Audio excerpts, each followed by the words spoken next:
नमस्कार, मैं हूं सुधीर चौधरी और ब्लैक एंड व्हाइट में आपका स्वागत है।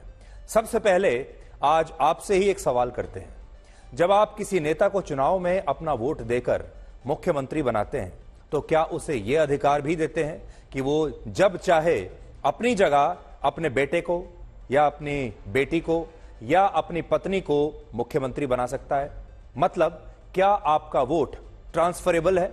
और आपको समझाता हूं, जब आपको नौकरी के लिए कहीं से कोई अपॉइंटमेंट लेटर मिलता है तो क्या आप ये कह सकते हैं कि आपकी जगह ये नौकरी आपका बेटा या आपकी पत्नी करेगी? आप थोड़े दिन वो नौकरी करें और बाद में कहें कि अब मैं नहीं करना चाहता, अब मेरे परिवार का कोई और सदस्य ये नौकरी करेगा।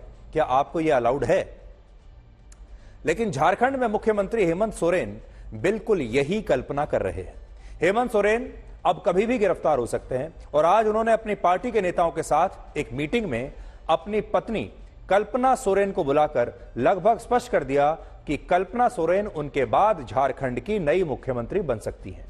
लालू यादव हो, तेजस्वी यादव हो या हेमंत सोरेन हो, ये सभी अपने आप को एक ऐसा शेर आजकल बता रहे हैं जो बीजेपी के सामने झुकेगा नहीं। ये जब भी ईडी के सामने पेश होते हैं पूछताछ के लिए तो यही कहते हैं कि ये बहुत बड़े वीर हैं, ये बहादुर हैं, ये शेर हैं और ये झुकेंगे नहीं। लेकिन क्या ये नेता वाकई में शेर हैं? क्या ये वीरता इस देश के लिए या इस देश की जनता के लिए दिखाई जा रही है? देश की जनता को शायद ये पता भी नहीं होगा कि हेमंत सोरेन पर भारतीय सेना की जमीन बेचने के आरोप हैं और लालू यादव पर रेलवे की नौकरी बेचने के आरोप हैं। इसके बाद ब्लैक एंड व्हाइट में हमारे विशेष मेहमान होंगे ऑल इंडिया इमाम ऑर्गेनाइजेशन के चीफ इमाम उमर अहमद इलियासी। इमाम साहब अयोध्या में राम मंदिर की प्राण प्रतिष्ठा में शामिल हुए थे। इसके बाद उन्हीं की कौम के कुछ कट्टरपंथी उन्हें जान से मारने की धमकी दे रहे हैं और उनके खिलाफ एक फतवा भी जारी कर दिया गया है। आज वो खुद आपके सामने अपनी ये कहानी बयां करेंगे और हम उनसे पूछेंगे कि क्या इस्लाम धर्म में भगवान राम के मंदिर में जाना गुनाह है? और आखिर में आपको ब्रेन चिप के बारे में बताएंगे। इलॉन मस्क की कंपनी ने दुनिया में पहली बार किसी इंसान के दिमाग में एक ब्रेन चिप फिक्स कर दिया है। यह एक ऐसा चिप है जो आपके दिमाग को आपके कंप्यूटर और मोबाइल फोन के साथ कनेक्ट कर देगा और आपके सोचते ही ये डिवाइसेस वो काम पूरा कर देंगे। यानी आप अपने दिमाग से ही इन्हें कमांड दे सकते हैं। आपको अपनी उंगलियां इस्तेमाल नहीं करनी पड़ेंगी और ना ही आपको बोलकर या कहकर अपने डिवाइस को कोई निर्देश देने की अब से आवश्यकता पड़ेगी। यह बहुत बड़ा टर्निंग पॉइंट है। और सोचिए, कल्पना कीजिए कि अगर लाखों करोड़ों इंसानों के दिमाग में यह ब्रेन चिप अगर लगा दिया गया तो पूरी दुनिया बदल जाएगी और आपकी जिंदगी भी हमेशा के लिए बदल जाएगी। लेकिन आज सबसे पहले हम आपको यह बताएंगे कि झारखंड के मुख्यमंत्री हेमंत सोरेन 41 घंटे तक कहां पर लापता थे। इससे बड़ा मजाक असल में कोई हो नहीं सकता कि इस देश का एक सिटिंग चीफ मिनिस्टर अचानक 41 घंटे तक गायब हो जाए और पूरे देश को यह ना पता हो कि यह चीफ मिनिस्टर कहां गया, उनकी सिक्योरिटी भी उनके साथ ना हो और लगातार जांच एजेंसियां उन्हें ढूंढती रहें। और क्या ईडी अब हेमंत सोरेन को गिरफ्तार करने ही वाला है? आज आपको यह भी बताएंगे। हेमंत सोरेन 28 जनवरी को दिल्ली में थे और तब से ही उनके बारे में किसी को कोई खबर नहीं है। लेकिन लगभग 41 घंटे लापता रहने के बाद आज हेमंत सोरेन अचानक रांची पहुंच गए और रांची पहुंचते ही उन्होंने अपने मंत्रियों और विधायकों के साथ एक बैठक की जिसमें उन्होंने अपनी पत्नी कल्पना सोरेन को भी बुलाया था। अब इस बात पर ध्यान दीजिए कि कल्पना सोरेन ना तो विधायक हैं, ना नेता हैं, ना राजनीति से उनका कोई लेना देना है, फिर भी इस बैठक में उन्होंने अपनी पत्नी को बुलाया है। अब ऐसी खबरें हैं कि हेमंत सोरेन को अपनी गिरफ्तारी का डर है, इसलिए वो अपनी पत्नी कल्पना सोरेन को झारखंड की नई मुख्यमंत्री बनाने पर विचार कर रहे हैं, जबकि कल्पना सोरेन को राजनीति का कोई अनुभव नहीं है और वो अभी औपचारिक रूप से अपने परिवार की पार्टी में भी शामिल नहीं हुई है। फिर भी वो मुख्यमंत्री की रेस में इस समय सबसे आगे हैं और ऐसा इसलिए है क्योंकि वो हेमंत सोरेन की पत्नी है और सोरेन परिवार की बहू है। सोचिए, हेमंत सोरेन की पार्टी झारखंड मुक्ति मोर्चा के राज्य में 5 लाख से ज्यादा कार्यकर्ता हैं, 30 विधायक और 55 बड़े पदाधिकारी हैं उनकी पार्टी में।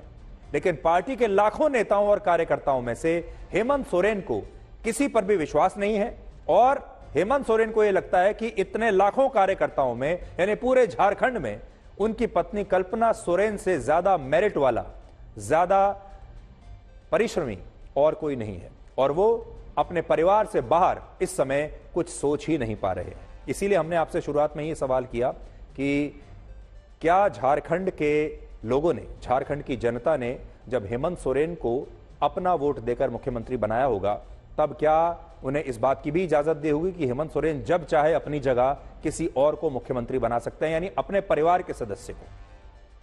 इससे भी बड़ी बात यह है कि हेमंत सोरेन एक राज्य के मुख्यमंत्री होते हुए 41 घंटों तक लापता थे, जिसके बाद झारखंड में बीजेपी ने यह पोस्टर लगवा दिए कि जो व्यक्ति हेमंत सोरेन के बारे में जानकारी देगा उसे 11,000 रुपए नकद इनाम दिया जाएगा। अब आप सोचिए, एक सिटिंग मुख्यमंत्री जो अचानक से मिसिंग हो जाता है, गायब हो जाता है, उसके लिए इस तरह के पोस्टर्स लगवाने पड़े। लेकिन इस दौरान हेमंत सोरेन की कोई खबर नहीं आई और जब ईडी की टीम दिल्ली में हेमंत सोरेन के घर पर पहुंची तो वहां ईडी की टीम को वहां से 36 लाख रुपए नकद मिले, कुछ दस्तावेज और एक BMW कार मिली। यह कार भी बेनामी है, यानी इसके मालिक हेमंत सोरेन नहीं है, लेकिन यह कार उनके दिल्ली स्थित घर पर खड़ी हुई थी और हेमंत सोरेन इस कार का इस्तेमाल भी कर रहे थे। लेकिन अब ईडी ने इस गाड़ी को अपने पोजीशन में ले लिया है। अब बड़ी बात एक्चुअली ऐसे नेताओं से यह पूछनी चाहिए कि ये जब वोट मांगने के लिए जाते हैं या जब ये अपनी पार्टी बनाते हैं तो गरीबी को मुद्दा बनाकर पार्टी बनाते हैं, क्योंकि और खुद भी बताते हैं कि ये बहुत गरीब परिवार से, आदिवासी परिवार से आए हैं, पिछड़े लोग हैं और यही आदिवासियों का भला कर सकते हैं, पिछड़े वर्ग का भला कर सकते हैं। अब आज सोचने वाली बात यह है, जो हेमंत सोरेन से पूछनी जानी चाहिए कि 36 लाख रुपए उनके घर में कहां से आया? क्या उनकी तनख्वाह इतनी है कि वो 36 लाख रुपए कैश अपने घर में रख सकें? और ये BMW कार जो आप देख रहे हैं, इस गाड़ी की कीमत कम से कम 1.5 करोड़ के आसपास है और ये गाड़ी उनके पास कहां से आई, ये भी आप सब अच्छी तरह से जानते हो।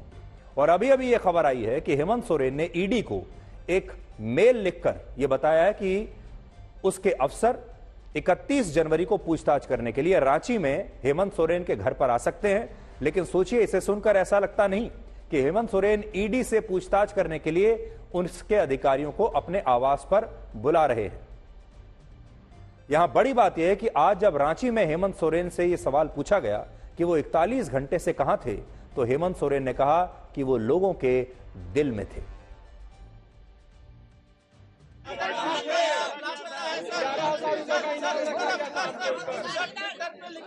आपके दिल में थे,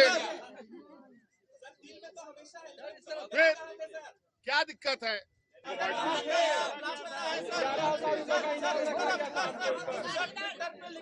आपके दिल में थे,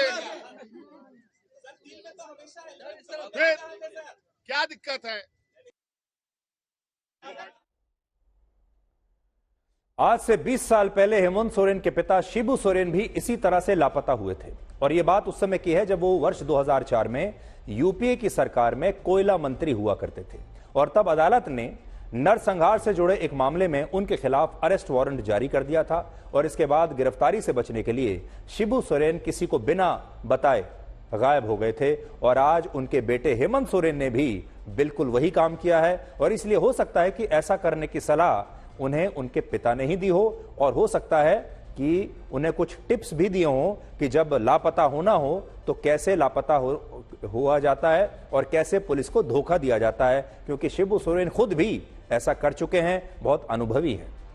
यहां बड़ी बात यह है कि आज हर कोई ये बात तो कर रहा है कि हेमंत सोरेन गिरफ्तारी के डर से गायब हो गए थे, लेकिन कोई आपको यह नहीं बता रहा कि हेमंत सोरेन ने किया क्या है और ईडी उन्हें गिरफ्तार क्यों कर सकता है।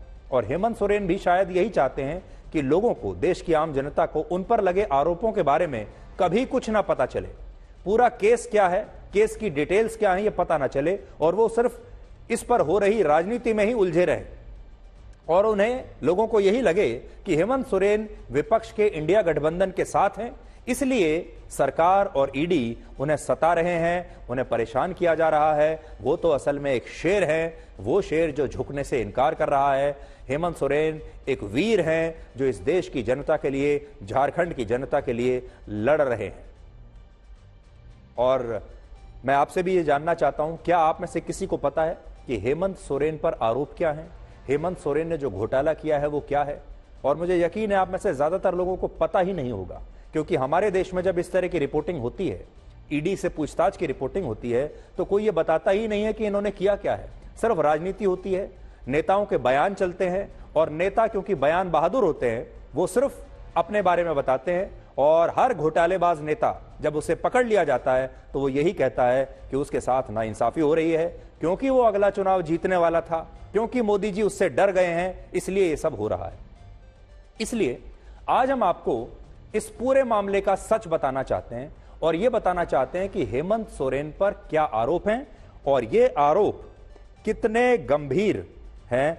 आज आपको यह बात पता चलेगी। ईडी फिलहाल मुख्य रूप से हेमंत सोरेन के खिलाफ 2 घोटालों की जांच कर रहा है, जो आज हम आपको बताते हैं। देखिए,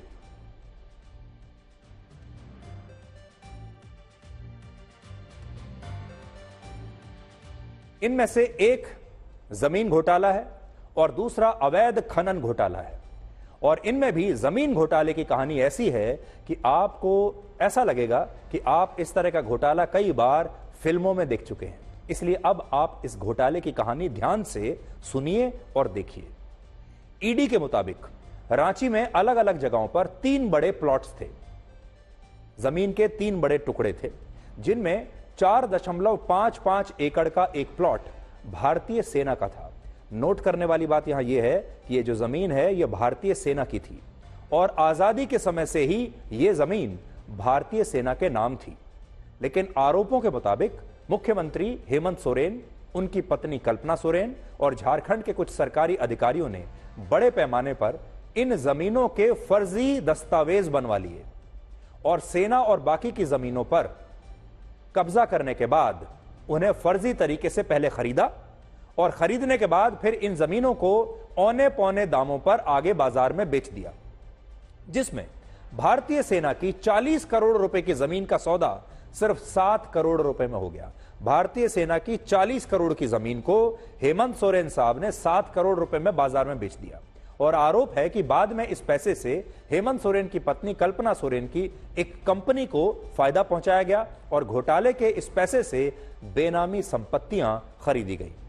इनमें भी सेना की जो जमीन थी उसकी बैक डेट में लैंड डीड्स तैयार करके उसे पहले फर्जी तरीके से खरीदा गया। बाद में उस जमीन को बेचकर एक ऐसा घोटाला हुआ जिसकी कल्पना भारतीय सेना ने भी नहीं की थी, और इस देश में भारतीय सेना ने कभी सोचा नहीं होगा कि इस देश का एक चुना हुआ मुख्यमंत्री सेना के साथ इतनी बड़ी धोखेबाजी कर सकता है। लेकिन विडंबना यह है कि जिस घोटाले में भारतीय सेना की जमीन को भी नहीं छोड़ा गया, उसी घोटाले की जांच जब ईडी द्वारा शुरू की गई तो हेमंत सोरेन इसे लोकतंत्र की हत्या बताने लगे।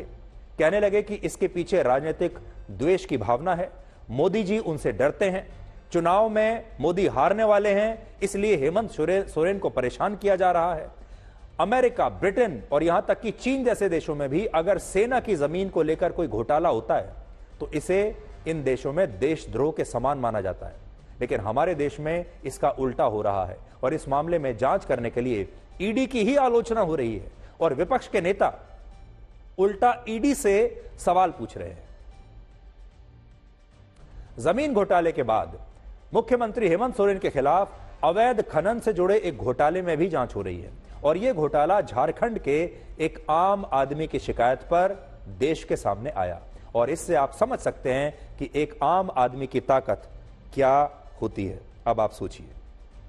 तो ये बहुत दिलचस्प किस्सा है, और मुझे यकीन है कि यह किस्सा सुनने के बाद आप में से बहुत सारे लोग जो अपने आप को आम आदमी ही समझते हैं, आम आदमी होने की वजह से अपने आप को छोटा समझते हैं, अपनी ताकत को कम करके आंकते हैं, आज आपको प्रेरणा मिलेगी।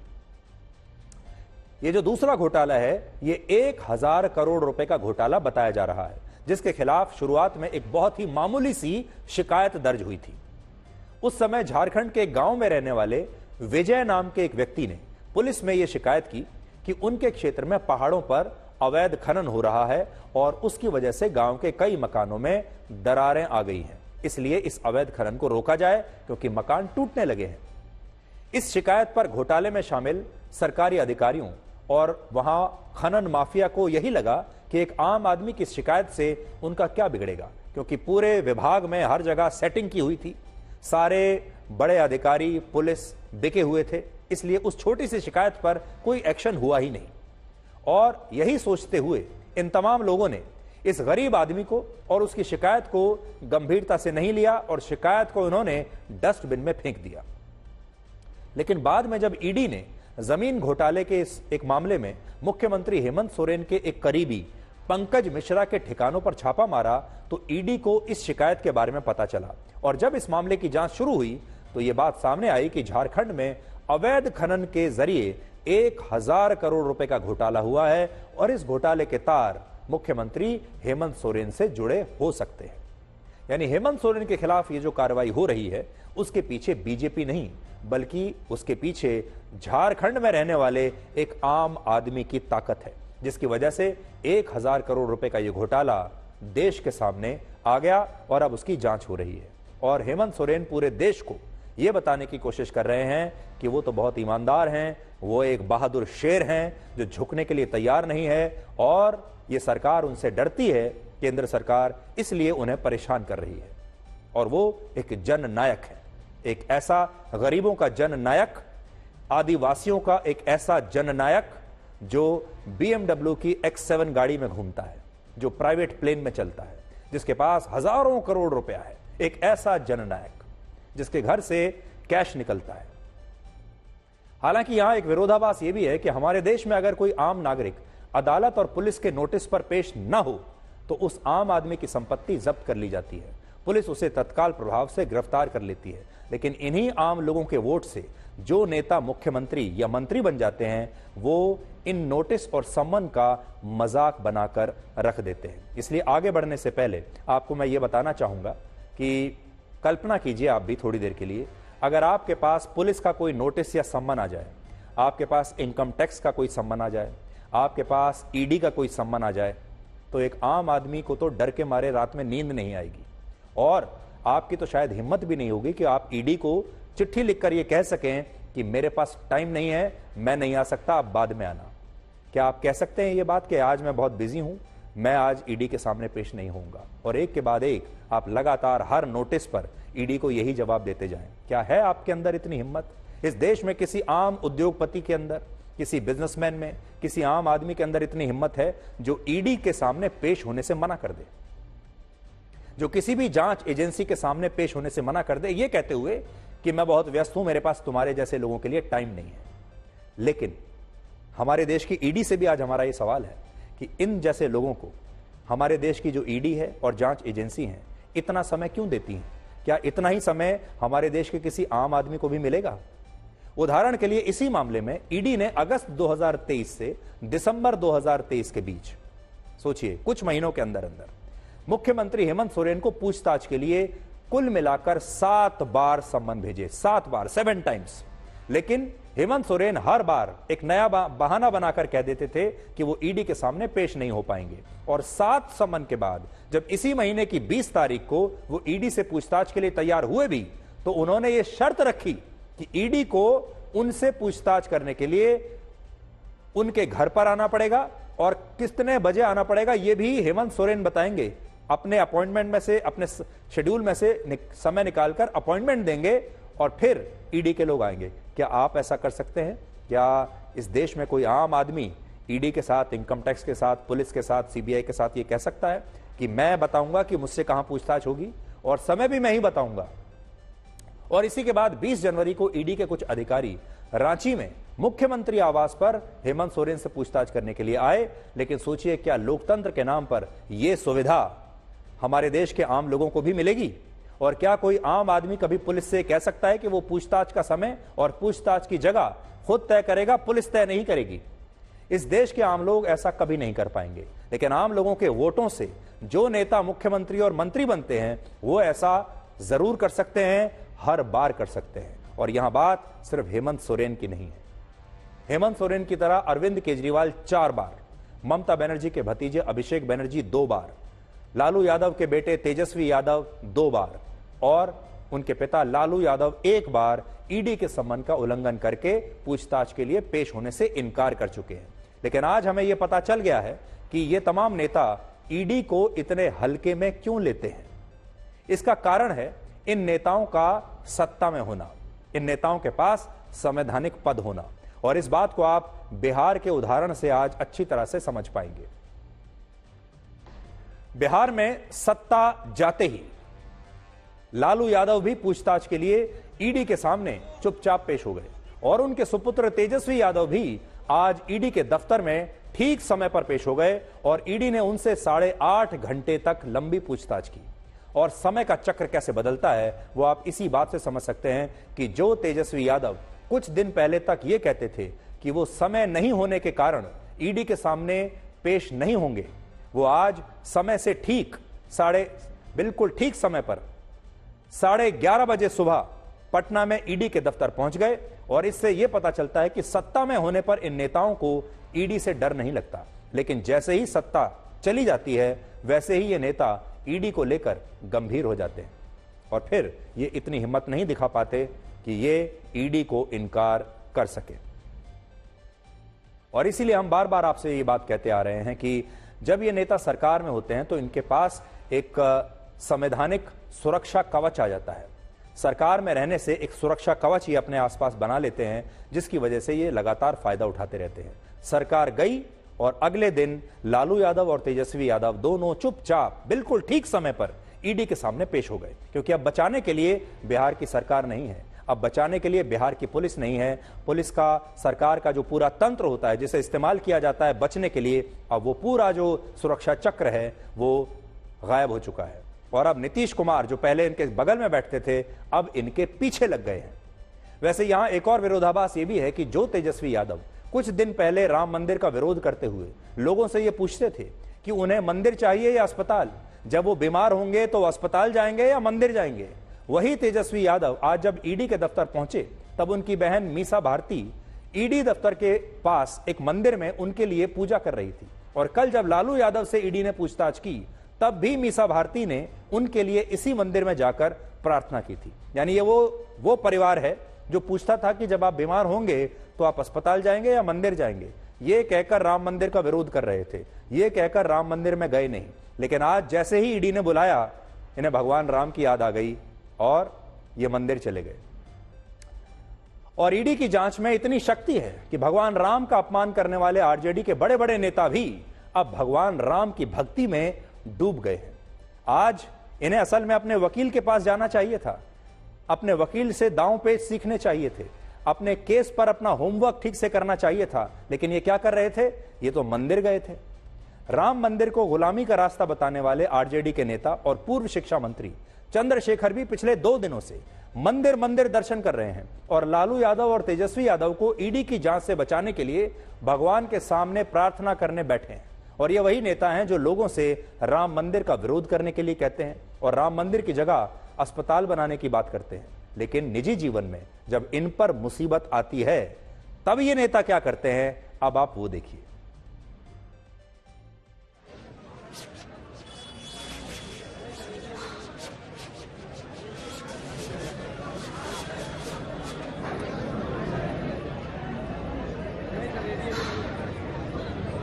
बहादुर सिंह जी ने क्या पढ़ा? मंदिर का रास्ता मानसिक गुलामी का रास्ता होता है और फिर स्कूल का रास्ता प्रकाश का रास्ता दिखाता है। फतेह बहादुर सिंह जी ने अपनी बात नहीं बोली।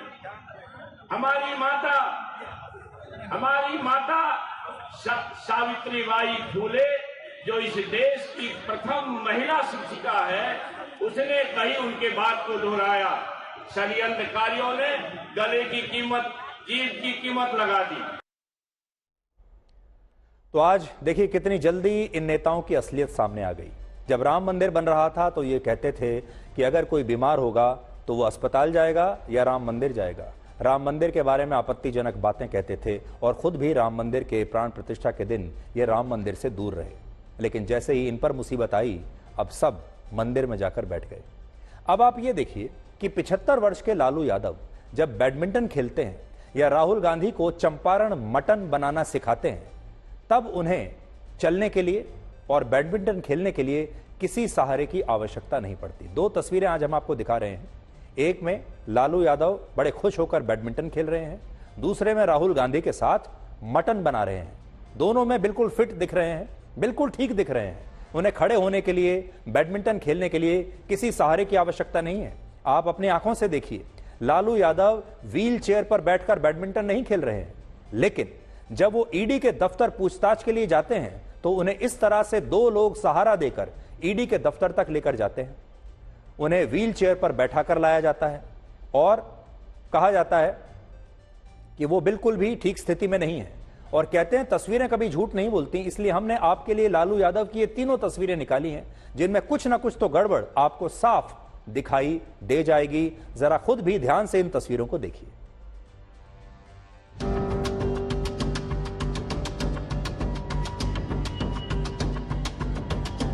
कितना डालना है लालू जी? दो चम्मच। इसमें क्या है? दे इसमें ब्लैक पेपर और ओनली ब्लैक पेपर। बस ब्लैक पेपर। हाँ कितना? हाँ डालिए। धनिया। हाँ धनिया पाउडर पिसा हुआ सिल पर। अच्छा, हल्दी और 2 स्पून। हाँ, एक और। ये उनके समर्थक जो हैं कस से मस नहीं हुए हैं, लेकिन एक जगह मात्र एक देखिए लोग पागल हैं अपने नेता के लिए। लोग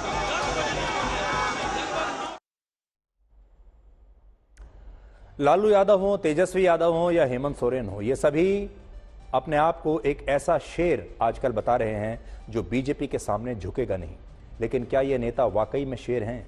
क्या ये वीरता इस देश के लिए और इस देश की जनता के लिए दिखा रहे हैं? सच तो यह है कि हेमंत सोरेन पर भारतीय सेना की जमीन बेचने के आरोप है, लालू यादव पर रेलवे की नौकरी बेचने के आरोप है, लेकिन इसके बावजूद ये नेता खुद को शेर और वीर समझ रहे हैं। और जब इन विपक्षी नेताओं को भ्रष्टाचार के मामलों में पूछताछ के लिए बुलाया जाता है, जब ये पकड़े जाते हैं, तो ये नेता अपने समर्थकों के साथ शक्ति प्रदर्शन करते हैं और दिखाते हैं कि देखिए कैसे देश की जनता उनके साथ खड़ी हुई है। ऐसे पोस्टर्स बनाए जाते हैं जिसमें कहा जाता है कि हम झुकेंगे नहीं। ये पुष्पा फिल्म का एक बड़ा मशहूर डायलॉग है, मैं झुकेगा नहीं, और इस डायलॉग को हमारे देश के नेताओं ने अब पकड़ लिया है। उन्हें लगा कि फिल्म में लोगों को ये डायलॉग बड़ा पसंद आया। अब हर नेता अपने आप को पुष्पा समझकर बैठा हुआ है और वो समझता है कि मैं भी पुष्पा की तरह नायक हूं। और फिल्म में पुष्पा गैर कानूनी काम करके कैसे आगे बढ़ता चला जाता है, सफल होता चला जाता है, वो फिल्म की बात है। लेकिन ये नेता समझने लगे हैं कि ये भी फिल्म की तरह, पुष्पा की तरह सारे गैर कानूनी काम करते करते इस देश के नायक बन जाएंगे।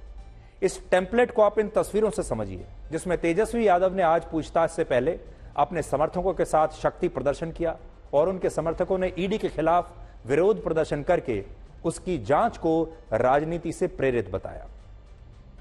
और हमारे देश में अब ये एक परंपरा जैसी बन गई है, जिसमें भ्रष्टाचार के मामलों में ईडी के सामने पेश होने से पहले ये तमाम नेता शक्ति प्रदर्शन करते हैं। और इनकी रणनीति ये होती है कि लोग इन तस्वीरों को देखकर और इन नेताओं के बयानों को सुनकर इतने भ्रमित हो जाएं कि वो कभी ये जानने की कोशिश ही ना करें कि इन नेताओं पर असल में आरोप क्या हैं और किस घोटाले के लिए इन नेताओं के खिलाफ जांच हो रही है। और इस रणनीति का नतीजा यह है कि आज जब तेजस्वी यादव ईडी के दफ्तर से बाहर निकले तो वहां मौजूद यहां तक कि सुरक्षा कर्मी और आम लोग भी तेजस्वी यादव के साथ सेल्फी ले रहे थे। और इन तस्वीरों को देखकर ऐसा लग रहा था जैसे तेजस्वी यादव देश के लिए कोई बहुत बड़ा काम करके या हमारे देश के लिए कोई बहुत बड़ा गोल्ड मेडल जीतकर ईडी के दफ्तर से बाहर आए हैं। आप उनकी लोकप्रियता आज खुद देखिए।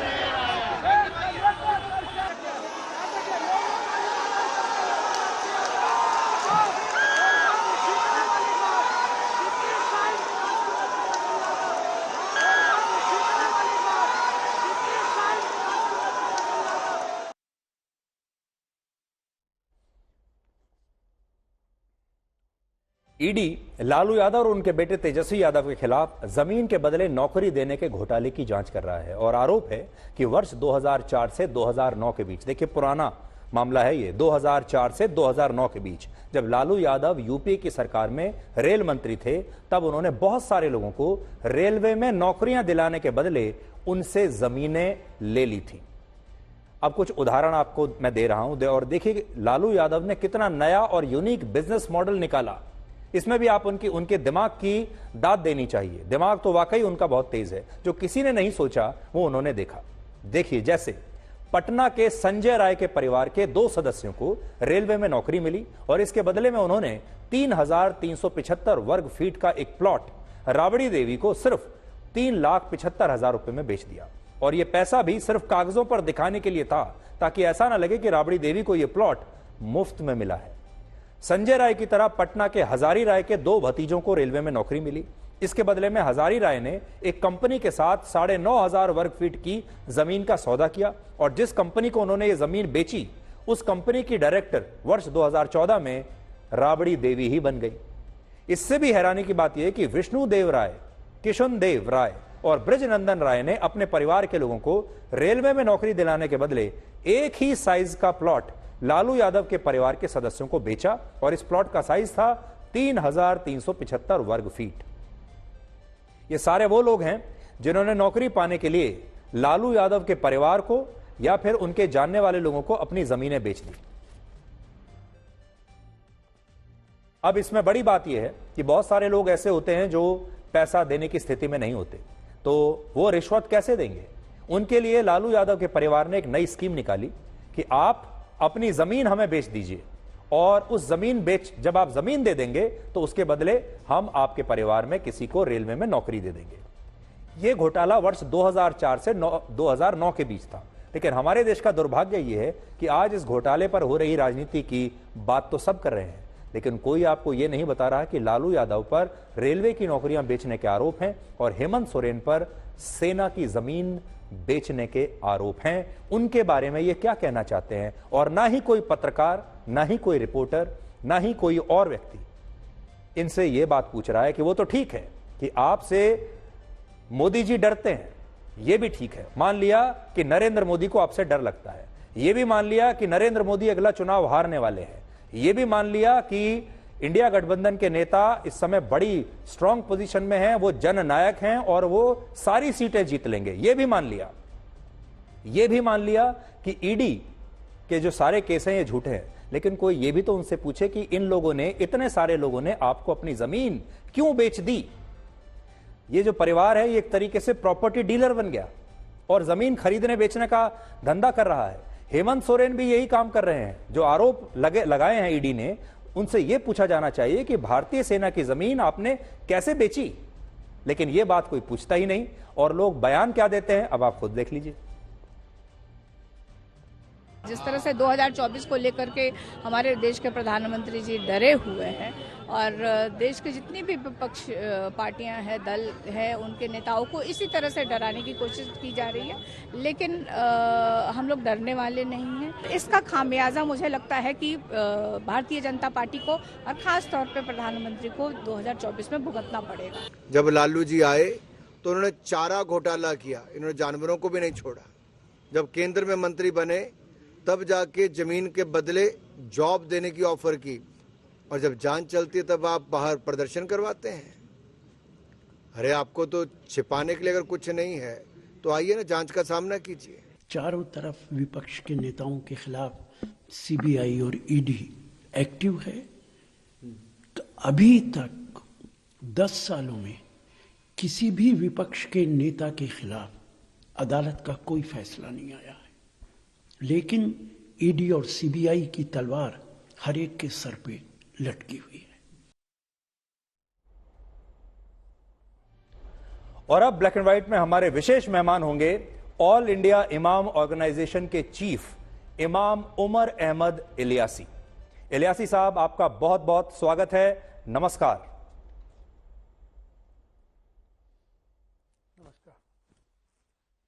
इलियासी साहब, इमाम साहब, सबसे पहला सवाल यही है, अयोध्या में राम मंदिर की प्राण प्रतिष्ठा के कार्यक्रम में आप शामिल होने के लिए गए, साधु संतों के बीच, सनातनी लोगों के बीच आप बैठे हुए थे, हमने आपकी तस्वीर देखी। राम मंदिर के अंदर आप गए, आपने भगवान आपने भगवान श्री राम के दर्शन किए और इसके बाद आप ही की कौम के कुछ लोग, आप ही की कौम के कुछ कट्टरपंथी आपको जान से मारने की धमकी दे रहे हैं और आपके खिलाफ एक फतवा भी जारी कर दिया गया है।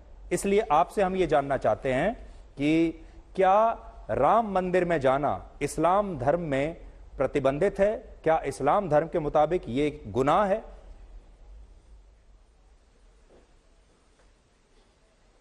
जी सुधीर जी, मैं सबसे पहले अपने तमाम दर्शकों को ये बात वाज़ेह करना चाहता हूं कि जो मैं राम मंदिर गया था, राम की प्राण प्रतिष्ठा कार्यक्रम में मुझे राम जन्मभूमि ट्रस्ट के द्वारा मुझे आमंत्रित किया गया और मैंने फिर फैसला लिया कि मुझे जाना है।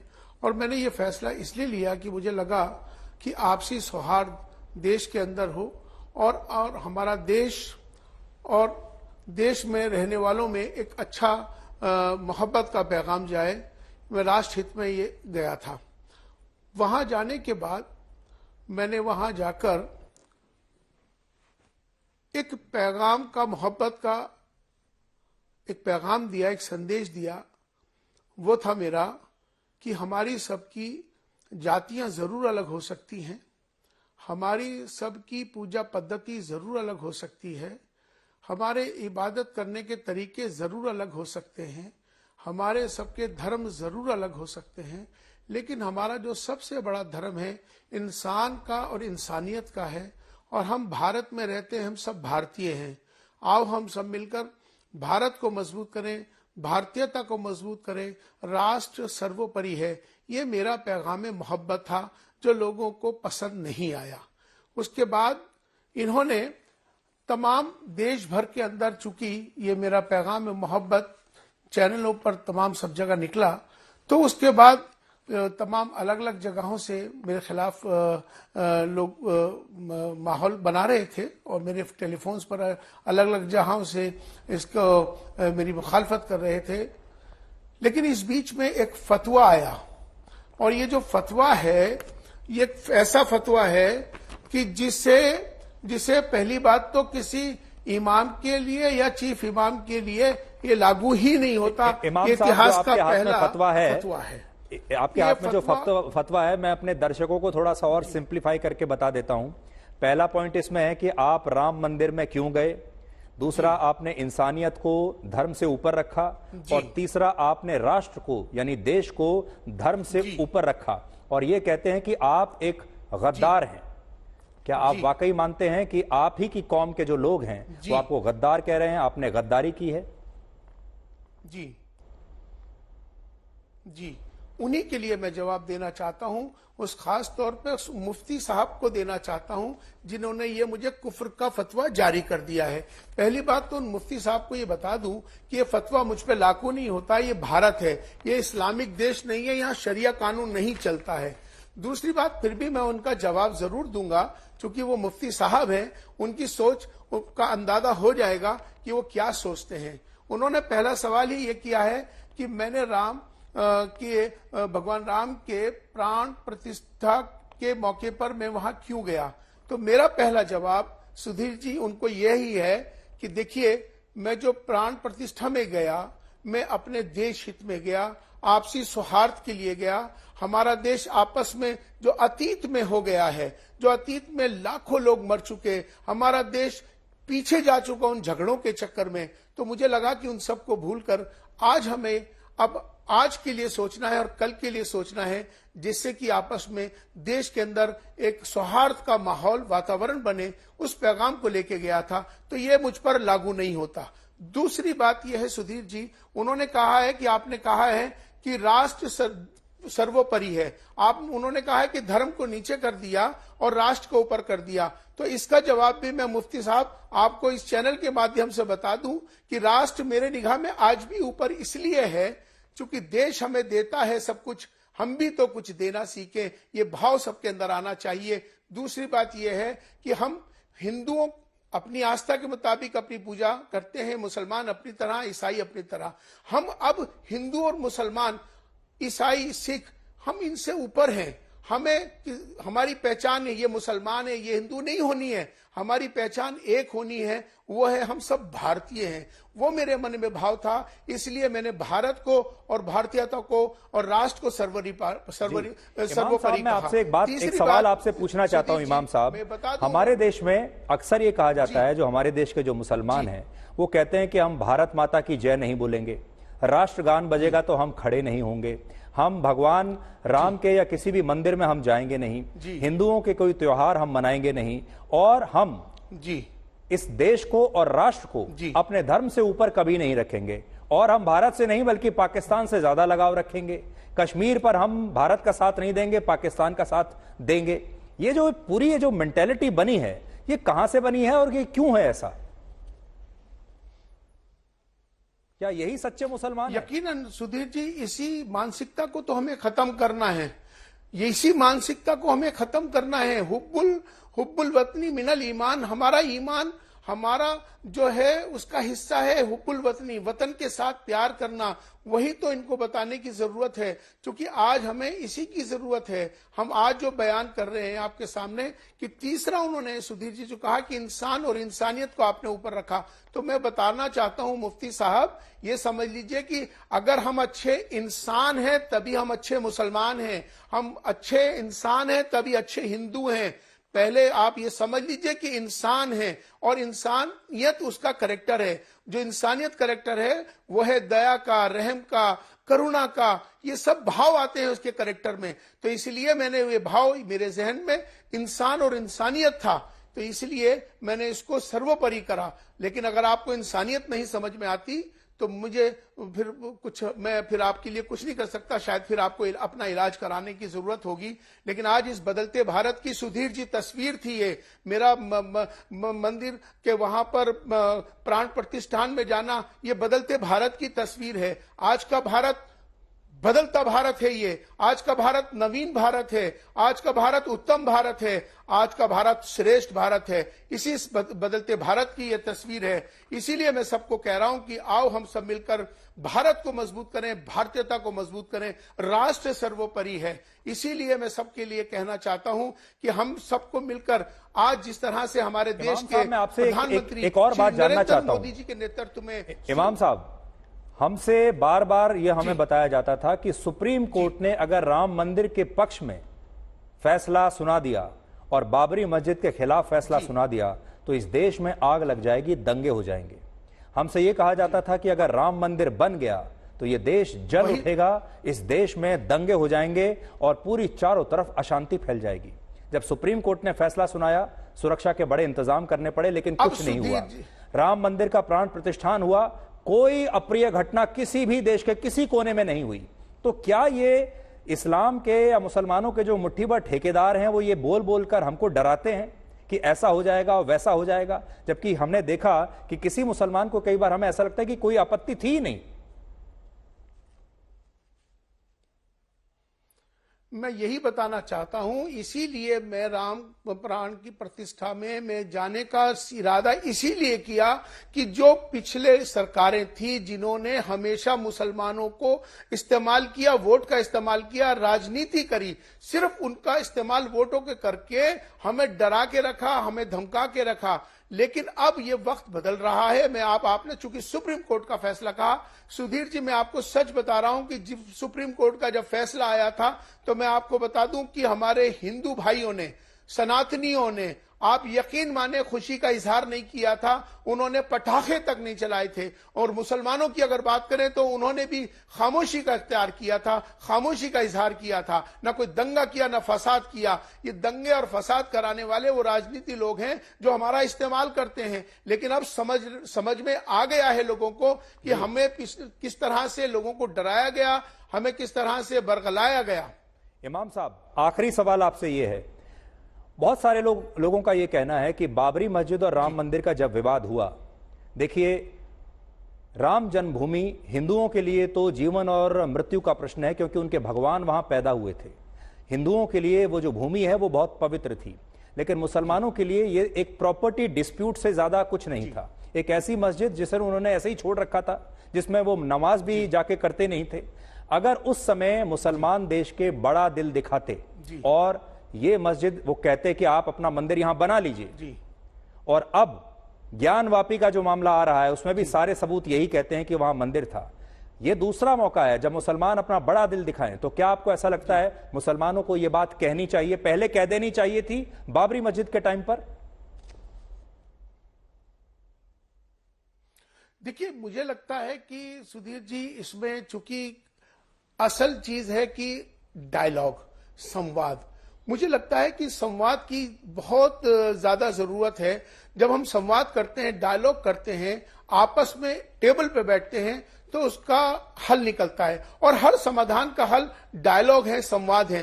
तो संवाद हमें करते रहना चाहिए और संवाद के माध्यम से हमें हर चीज के लिए रास्ता निकालने की कोशिश करनी चाहिए। ज्ञानवापी पर आपका क्या मानना है? ज्ञानवापी में भी एसआई की जो रिपोर्ट है वो बिल्कुल वैसी ही है जैसी ही राम मंदिर के मामले पर आई थी। क्या अब मुस्लिम पक्ष को अपना अधिकार वहां से छोड़ देना चाहिए? मैं वही अर्ज कर रहा हूं कि हमें इस समय, हमारे सामने देश है, हमें इस समय सबसे ज्यादा जरूरत मंदिर और मस्जिद की फिक्र नहीं होनी चाहिए। इस समय सुधीर जी, राष्ट्र निर्माण की फिक्र होनी चाहिए। हमारे सामने देश सर्वोपरि है, राष्ट्र सर्वोपरि है। जब बड़े पैमाने पर सोचेंगे तो हमारे सामने हमारा देश आएगा।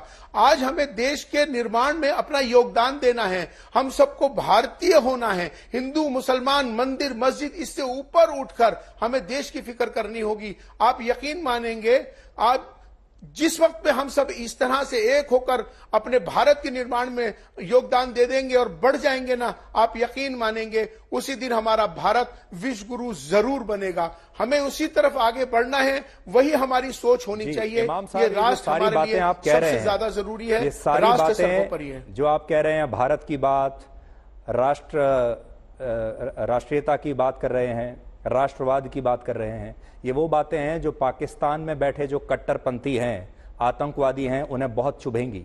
भारत में बैठे जो कट्टरपंथी हैं, जो अलग अलग संस्थाएं हैं, आतंकवादी गुट हैं, उन्हें बहुत चुभेंगी।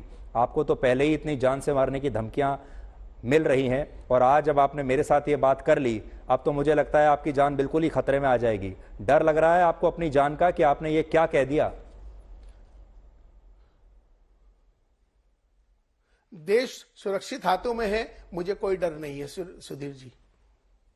बहुत अच्छे इमाम साहब, बड़ा अच्छा लगा आपसे बातचीत करके, आपके जो मैंने विचार सुने। और हमारे देश में जितने भी किसी भी धर्म के लोग हों, खास तौर पर जो मुस्लिम धर्म, इस्लाम धर्म को मानने वाले जो लोग हैं, उन्हें आज इमाम साहब की ये बातें ध्यान से सुननी चाहिए। इमाम साहब, आपका बहुत बहुत शुक्रिया और हम आपकी खैरियत के लिए प्रार्थना करेंगे। आपका बहुत बहुत शुक्रिया। शुभ हो, मंगल हो। और अब हम आपको यह बताएंगे कि क्या राजस्थान के स्कूल और कॉलेजों में भी मुस्लिम छात्राओं के हिजाब पहनने पर प्रतिबंध लग सकता है, क्योंकि राजस्थान के शिक्षा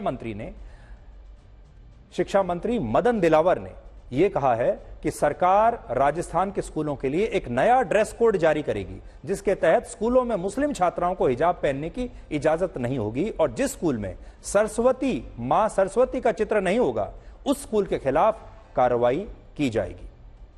यह फैसला इसलिए लिया गया क्योंकि 26 जनवरी को बीजेपी के एक विधायक बाल मुकुंद आचार्य जयपुर के एक स्कूल में गए, जहां उन्होंने कुछ मुस्लिम छात्राओं के हिजाब पहनकर क्लास में आने पर ऐतराज जताया और बाद में इस पर विवाद इतना बढ़ गया कि आज इन मुस्लिम छात्राओं ने धार्मिक नारे लगाते हुए स्कूलों में किताब से पहले हिजाब की मांग की और कहा कि हिजाब पहनना उनका मौलिक अधिकार है और यह अधिकार उनसे कोई छीन नहीं सकता। आप भी देखिए।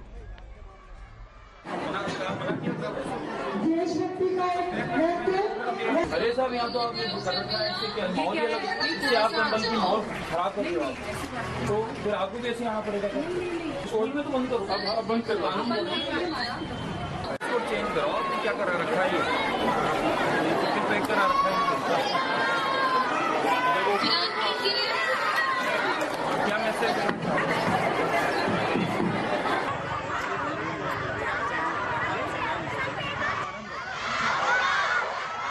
आपके मामले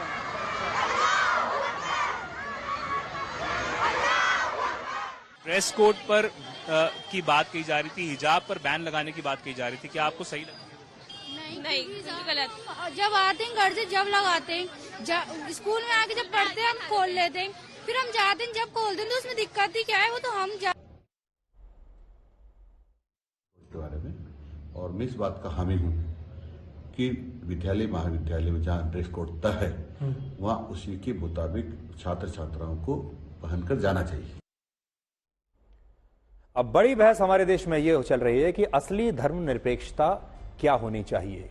क्या स्कूल में हिजाब पहनकर जाना धर्मनिरपेक्षता है या स्कूल में आने वाले तमाम बच्चों के लिए एक जैसा ड्रेस कोड रखना असली धर्मनिरपेक्षता है? आप भी सोचिए और इसके बारे में लिखिए और लोगों को बताइए। हमें भी आप बता सकते हैं कि सच्ची धर्मनिरपेक्षता क्या हो सकती है। आज समय हमारा समाप्त हो गया है, इसलिए आज जो खबर हमें आपको दिखानी थी दिमाग में लगने वाली चिप के बारे में, वो हम आपको कल दिखाएंगे।